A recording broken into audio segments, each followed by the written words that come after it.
इस वीडियो में हम बात करने वाले हैं वैम्पायर डायरीज के सीजन 3 के एपिसोड की शुरुआत होती है जहां हमें देखने को मिलता है एलिना डेमन को कॉल करती है और बताती है कि उसे पता है कि स्टेफन और क्लॉस कहां जा रहे हैं और वो उसे ढूंढने में उसकी मदद चाहती है। डेमन इस बात को एग्री करता है और एलिना से मिलने चला जाता है। वहीं दूसरी तरफ हम देखते हैं जहां पर क्लॉस स्टेफन को लेकर शिकागो पहुंच चुका होता है। शिकागो जाकर क्लॉस उससे कहता है कि मुझे पता है कि स्टेफन की काफी सारी रिपर यादें यहाँ से। तभी हमें 1920s का एक फ्लैशबैक देखने को मिलता है जहां हम देखते हैं कार में बैठकर स्टेफन एक लड़की का ब्लड पी रहा होता है और वहीं से जाकर वो एक बार में जाता है और वहां जाकर अपनी एक फ्रेंड से मिलता है। फ्रेंड से मिलने के बाद में वहां मिलता है कि वैम्पायर जिसका नाम रेबेका था और वो उसके साथ काफी ज्यादा इंटरेक्शन करने लगता है। वहीं प्रेजेंट टाइमलाइन में यहाँ पर स्टेफन पूछता है क्लॉस से कि आखिर यहाँ पर करने क्या आए हो, जिस पर क्लॉस बताता है कि वो यहाँ अपनी एक विच फ्रेंड से मिलने आया है क्योंकि उसे बताएगी कि आखिर वो अपने हाइब्रिड्स क्यों नहीं क्रिएट कर पा रहा है। वहीं दूसरी तरफ हम देखते हैं जहाँ पर डेमन गिलबर्ट हाउस पहुंच जाता है और वो एलिना से कहता है कि जल्दी से बैग्स पैक कर और हमें जाना है एक ट्रिप पर शिकागो स्टेफन को ढूंढने के। वो लोग वहां से निकल जाते हैं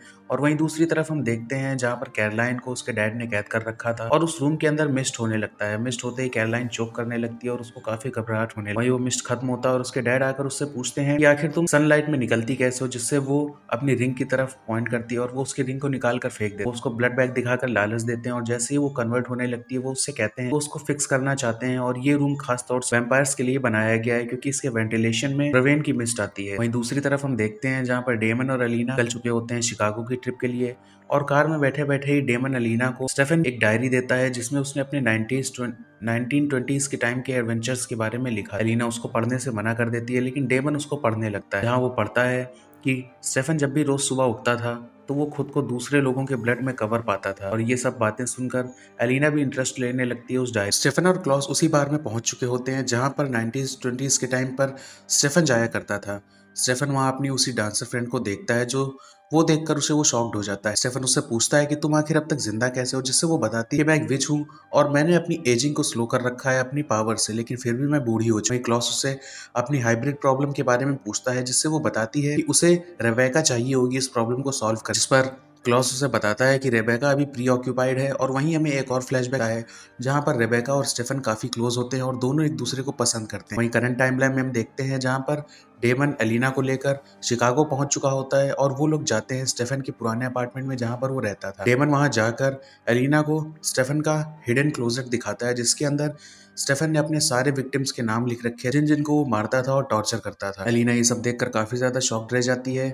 वहीं दूसरी तरफ हम देखते हैं जहाँ स्टेफन बार में होता है और वो वहां लगी हुई कुछ पुरानी फोटोज देख रहा होता है। उनमें से स्टेफन एक फोटो देखता है जिसे देखकर वो काफी ज्यादा घबरा जाता है और शॉक्ड रह जाता है। स्टेफन उस फोटो को देखता है और उसमें हमें दिखता है जिसमें उस फोटो में क्लॉस और स्टेफन साथ में। स्टेफन काफी ज्यादा घबरा जाता है और सोचता है कि आखिर उसे कैसे नहीं पता वो क्लॉस के साथ में पहले भी रह चुका है और उसे ये सब याद क्यों। स्टेफन क्लॉस के पास जाता है और उससे उस फोटो के बारे में पूछता है जिस पर क्लॉस उससे कहता है वो और स्टेफन काफी अच्छे दोस्त हुआ करते थे पहले के समय पर और वहीं उसकी बहन रेबेका स्टेफन के साथ में रहा कर। स्टेफन को उसकी बातों पर भरोसा नहीं होता जिस पर क्लॉस कहता है कि मेरे पास कुछ है जो मैं तुम्हें दिखाऊंगा जिससे शायद से तुम मुझ पर ट्रस्ट करो। क्लॉस उसे उसके अपार्टमेंट में ले जाने को कहता है और वो लोग अपार्टमेंट की तरफ निकल जाते हैं। वहीं दूसरी तरफ डेमन भी एलिना को उसी अपार्टमेंट में छोड़कर स्टेफन को ढूंढने के लिए निकल जाता है और वो भी उसी बार में पहुंचता है। बार में पहुंचकर वो भी उस विच से बात करता है।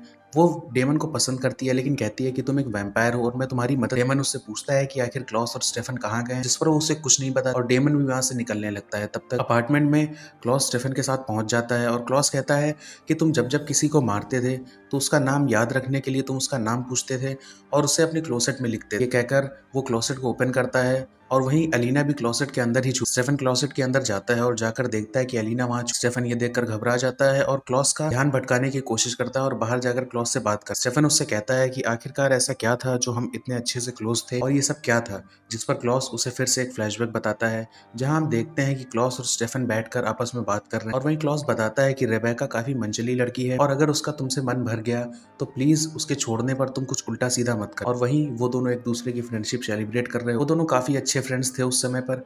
और वहीं करंट टाइमलाइन में वो लोग वहां से निकल जाते और तभी वहां पर डेमन पहुंच जाता। डेमन के पहुंचते ही अलीना उससे कहती है कि मैंने तुम्हें 1 घंटे पहले कॉल किया था कि स्टेफन और क्लॉस यहाँ आए हैं और तुम अब तक क्यों। इस पर डेमन कहता है कि मुझे माफ कर दो, मैं रास्ते में यही सोच रहा था कि मैंने तुम्हें वहां अकेले इतने खतरे में क्यों। वहीं दूसरी तरफ हम देखते हैं जहाँ कैरोलाइन के डैड उस रूम में टॉर्चर कर रहे होते हैं। वो उसे ब्लड बैग दिखा और जैसे ही कैरोलाइन ट्रांसफॉर्म होने लगती है वो सनलाइट उसके ऊपर फ्लैश कर, जिससे कैरोलाइन को काफी दर्द होता है। उसके डैड ये प्रोसेस काफी देर तक करते रहते हैं और तब तक शाम होने पर वो उससे कहते हैं कि वो बस चाहते हैं कि कैरोलाइन कंट्रोल में आ जाए, और जब तक वो ऐसे नहीं कंट्रोल करे तब तक वो ऐसे ही उसका ट्रेनिंग करते रहे। वो वहां से निकल रहे होते हैं और बाहर आकर केज को लॉक करने लगते हैं। तभी वहां पर शेरिफ आ जाती है और गन पॉइंट पर बिल को रखती है और उससे कहती हैं कि दूर हटो दरवाजे से।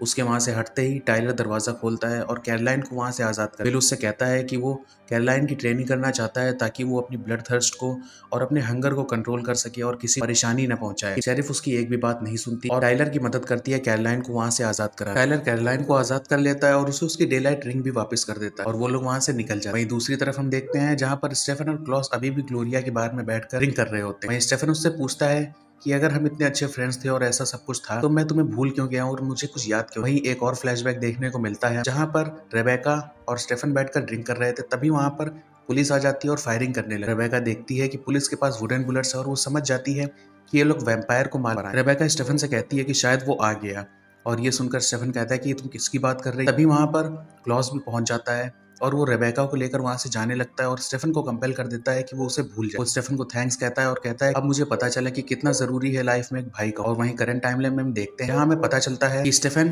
क्लॉस से पूछता है कि आखिर जब उसका इतना अच्छा फ्रेंड था तो उसने उसको कंपेल क्यों किया। पर क्लॉस उससे कहता है कि वो नहीं चाहता था उसके पीछे जो लोग लगे हैं वो स्टेफन की मदद लेकर उसके पास आए और इससे उसे प्रॉब्लम है। स्टेफन उससे कहता है कि जब तुम खुद इतने बड़े पावर तो आखिर तुम्हें किससे डर लगता है। वहीं दूसरी तरफ हम देखते हैं जहाँ पर स्टेफन बात करते करते ध्यान देता है और वहीं डेमन दूसरी तरफ से उसे बुला रहा होता है। स्टेफन ब्लड थर्स्ट का बहाना बनाकर वहां से निकल के डेमन से बात करता है और काफी गुस्से में उससे कहता है तुम्हें यहाँ से चला जाना चाहिए और मैंने कितने बार मना किया कि तुम यहाँ से। स्टेफन डेमन को बताता है क्लॉस अपने हाइब्रिड्स नहीं बना पा रहा है क्योंकि एलिना जिंदा है और उसे ये बात जैसे ही पता चले वो एलिना को मार देगा। लेकिन तभी वो देखता है डेमन के पीछे एलिना भी। वो दोनों बात करने लगते हैं पर स्टेफन उसे कहता है कि तुम्हें यहाँ से चला जाना चाहिए और हाइब्रिड ना बनने वाली बात वो भी एलिना को बताता है। एलिना उससे कहती है कि वो जानती है कि तुम काफी स्ट्रगल कर रहे हो और वो उसकी हेल्प करना चाहती है सब कुछ ठीक करके उसे वापस लाने के। लेकिन स्टेफन कहता है कि लास्ट टाइम जब मैं फुल रिपर बना था मुझे ठीक होने के लिए 30 साल लगे और इतना टाइम तुम्हारे पास। लीना उसे काफी समझाने की कोशिश करती है लेकिन उसे भेजने के लिए स्टेफन काफी रूडली उससे बात करने लगता है और उससे कहता है वो उसकी शक्ल नहीं देखना चाहता, ना ही वो कभी मिस्टिक फॉल्स में वापस आना चाहता, इसलिए उसे यहाँ से चला ही जाना चाहिए। स्टेफन काफी ज्यादा गुस्सा करता है लीना के ऊपर और उसे वहां से जाने को बोल के वहां से चला आता है। तरफ हम देखते हैं जहाँ पर डेमन क्लॉस के पास पहुंच जाता है, उससे बात करने लगता है लेकिन क्लॉस उससे कहता है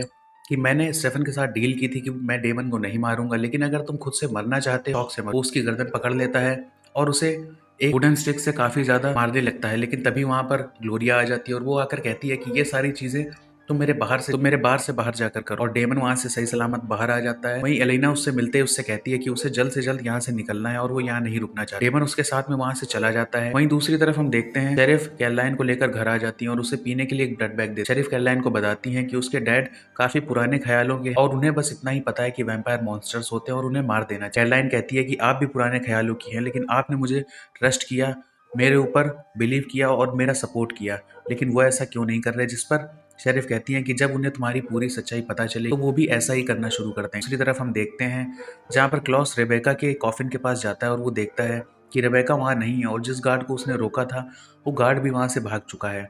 तभी एकदम से रेबेका वहाँ आती है और क्लॉस को उसी सिल्वर डैगर से स्टैप कर देती है। क्लॉस को उससे कोई फर्क नहीं पड़ता। रेबेका क्लॉस के ऊपर काफी ज्यादा गुस्सा करती है और कहती है कि मैं स्टेफन के साथ रहना चाहती और तुमने मुझे डैग करके ऐसे कॉफिन के अंदर रखा इतने सालों तक। इससे वो काफी ज्यादा गुस्सा थी लेकिन क्लॉस उससे कहता है कि वो उसके लिए एक गिफ्ट लाया है और तभी वो स्टेफन को वहां पर लाता है। स्टेफन को देखते ही रेबेका काफी ज्यादा खुश हो जाती है और स्टेफन को फिर से कंपेल करता है और उसे अपनी फ्रेंडशिप और रेबेका की रिलेशनशिप की सारी याद और प्रीवियसली सारी यादें उसे याद दिला देता है। तब स्टेफन को याद आता है और वो कहता है कि मुझे ये भी याद है कि कब मैंने वो फोटो क्लिक करवाई थी जो बार में लगी हुई है। स्टेफन क्लॉस से कहता है कि उसे याद है कि वो लोग काफी अच्छे दोस्त हुआ कर। क्लॉस उससे कहता है कि वो हुआ नहीं करते थे, वो अभी। क्लॉस रेबेका से उस नेकलेस को मांगता है और कहता है कि मुझे वो अपने हाइब्रिड प्रॉब्लम को सॉल्व कर ग्लोरिया को देना है। इस पर रेबेका कहती है कि शायद से जब वो लोग बार से भाग रहे थे तभी वो नेकलेस वहीं गिर गया। और वहीं हम एक और फ्लैशबैक देखते हैं जहाँ कैथरीन भी उस बार में होती है और वो स्टेफन को नेकलेस उठाते हुए देख। स्टेफन काफी ज्यादा कंफ्यूज होता है। तभी कुछ पुलिस वाले आकर स्टेफन से क्लॉस और रेबेका के बारे में पूछते हैं लेकिन क्योंकि स्टेफन सब कुछ भूल चुका था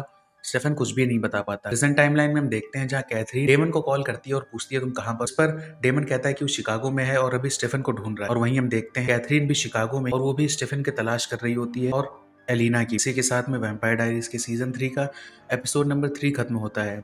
अगर आपको वीडियो अच्छा लगा हो वीडियो को लाइक कर देना, चैनल को सब्सक्राइब करके बेल आइकन दबाना। मैं मिलता हूँ आपसे नेक्स्ट वीडियो में। तब